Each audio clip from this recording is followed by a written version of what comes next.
नारद जी बोले, सांब मैं ब्रह्मा जी द्वारा वर्णित ध्वज आरोपण की विधि बतलाता हूँ।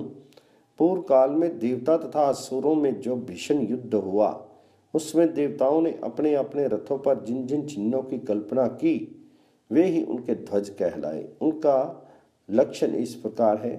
ध्वज का दंड सीधा, वर्ण रहित और प्रासाद के व्यास के बराबर लंबा होना चाहिए, अथवा 4, 8, 10, 16 या 20 हाथ लंबा होना चाहिए। ध्वजा का दंड 20 हाथ से अधिक लंबा नहीं हो और समपर्व वाला हो। उसकी गोलाई 4 उंगल होनी चाहिए। ध्वज के ऊपर देवताओं को सूचित करने वाला चिन्ह बनवाना चाहिए। भगवान विष्णु के ध्वज पर गरुड़ जी, शिव जी की ध्वजा पर वृष, ब्रह्मा जी की ध्वजा पर पद्म, सूर्यदेव की ध्वजा पर व्योम, सोम की पताका पर नर, बलदेव की पताका पर फाल सहित हल, कामदेव की पताका पर मकर ध्वज, इंद्र की ध्वजा पर हस्ती, दुर्गा की ध्वजा पर सिंह, उमा देवी की ध्वजा पर गोधा, रेवत की ध्वजा पर अश्व, वरुण की ध्वजा पर कच्छप, वायु की ध्वजा पर हरिण, अग्नि की ध्वजा पर मेष, गणपति की ध्वजा पर मूषक का तथा ब्रह्म ऋषियों की पताका पर कुश का चिन्ह बनाना चाहिए। जिस देवता का जो वाहन हो वही ध्वजा पर भी अंकित रहता है। विष्णु की ध्वजा का दंड सोने का और पताका पीत वर्ण की होनी चाहिए। वह गरुड़ के समीप रखनी चाहिए। शिवजी का ध्वजदंड चांदी का और श्वेत वर्ण की पताका वृष के समीप स्थापित करें। ब्रह्मा का ध्वजदंड तांबे का और पद्म वर्ण की पताका कमल के समीप रखें। सूर्य नारायण का ध्वजदंड स्वर्ण का और व्योम के नीचे पंचरंगी पताका होनी चाहिए, जिसमें किंकनी लगी रहे एवं पुष्पमालाओं से संयुक्त हो। इंद्र का ध्वजदंड सोने का और हस्ती के समीप अनेक वर्ण की पताका होनी चाहिए। यम का ध्वजदंड लोहे का और महिष के समीप कृष्ण वर्ण की पताका होनी चाहिए। कुबेर का ध्वजदंड मणि में और मनुष्य पाद के समीप रक्त वर्ण की पताका रखें।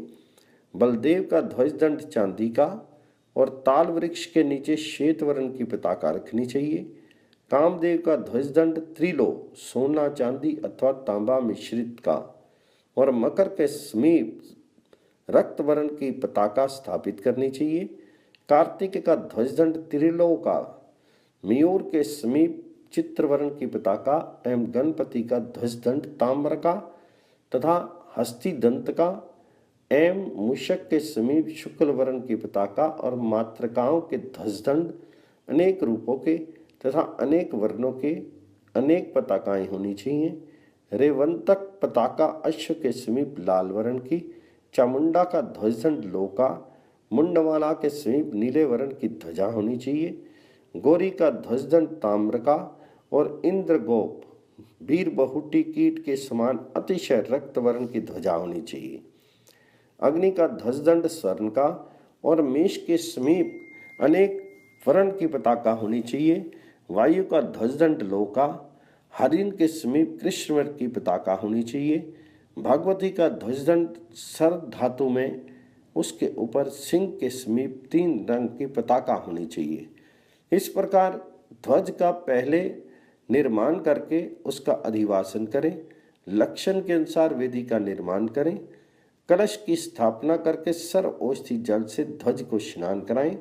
वेदी के मध्य में उसे खड़ा करके सभी उपचारों से उसकी पूजा करें और उसे पुष्पमाला पहनावें। दिक्पालों को बलि देकर 1 रात तक अधिवासन करें। दूसरे दिन भोजन कराकर शुभ मुहूर्त में षष्ठी वाचन आदि मंगल कृत्य संपन्न कर ध्वज को मंदिर के ऊपर आरूढ़ करें। ध्वज आरोहण के समय अनेक प्रकार के वाद्यों को बजाएं। ब्राह्मणगण वेद ध्वनि करें। इस प्रकार देवालय पर ध्वज आरोहण कराना चाहिए। ध्वज आरोहण कराने वाले की संपत्ति की सदा वृद्धि होती रहती है और वह परम गति को प्राप्त करता है। ध्वज रहित मंदिर में असुर निवास करते हैं, अतः ध्वज रहित मंदिर नहीं रहना चाहिए। ध्वज आरोहण के समान समय इन मंत्रों को भी पढ़ना चाहिए। ए ही भगवान देव देव वाहन वे खग श्री कर श्रीनिवास जय जय त्रौप शोभित व्योम रूप महारूप धर्म आत्मस्तम च वे गते सानिध्यम कुरु दंडे अस्मिनि साक्षी च ध्रुवदाम वज्र कुरु वृद्धि सदा कर्तु प्रसादास कार्यवल्लभ ओम ऐहि भगवान नीश्वर विनर्मित उपरिचर वायु मार्ग अनुसारी निवास रिपुध्वंस यज्ञ नीले सरदे प्रिय कुरु सानिध्यम शांतिम सस्त्ययनम च मे भयम सर्वविघ्ना व्यपसतरंतु। स्वच्छ दंड में पताका को प्रतिष्ठित करें तथा पताका का दर्शन करें। इस प्रकार भक्ति पूर्वक जो रवि का ध्वजारोहण करता है वह श्रेष्ठ भोगों को भोग कर सूर्य लोक को प्राप्त करता है।